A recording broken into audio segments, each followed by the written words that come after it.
జై శ్రీరామ్, జై శ్రీకృష్ణ. గీతా మార్గానికి పునఃస్వాగతం. కర్మ సన్యాస యుగంలో ఉన్నామండి. 25వ శ్లోకం. ఋషుల గురించి తెలుసుకుంటున్నాం.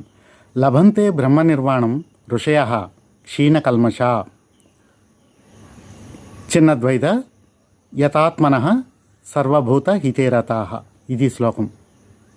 దీని ప్రకారం బ్రహ్మ నిర్వాణం గురించి కిందటి శ్లోకంలో కిందటి వీడియోలో చర్చించుకున్నాం. అది పొందినటువంటి ఋషులు వారి యొక్క మనోస్థితి ఎలా ఉందంటే క్షీణ కల్మష. కల్మషం అనేది కించిత్తైనా లేకుండా క్షీణించి శుద్ధ స్ఫటికంలాగా వారి సంస్కారాలు నిర్మలంగా ఉన్నాయి.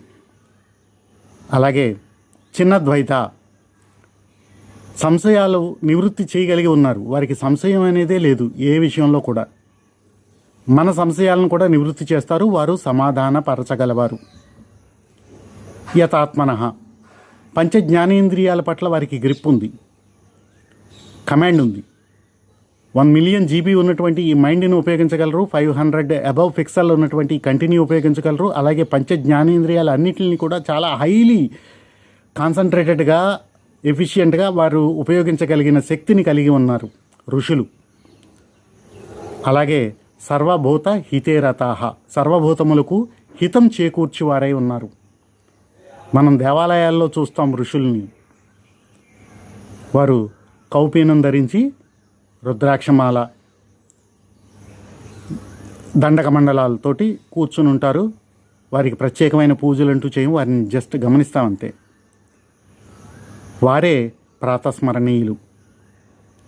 మానవాళి మనుగడికి కావలసిన అన్ని సదుపాయాలని కూడా, శ్రద్ధను, భద్రతను, అభివృద్ధిని, వీటిల్లో ఉన్నటువంటి ప్రతి విషయాన్ని కూడా వారు విశదీకరించి విపులంగా మనకి చెప్పారు. వారిని మనం ఫాలో అప్ చేస్తున్నాం. ఋషులు ప్రాతస్మరణీయులు. వచ్చే శ్లోకంలో ఇంకొంచెం తెలుసుకుందాం. జై శ్రీరామ్, జై శ్రీకృష్ణ.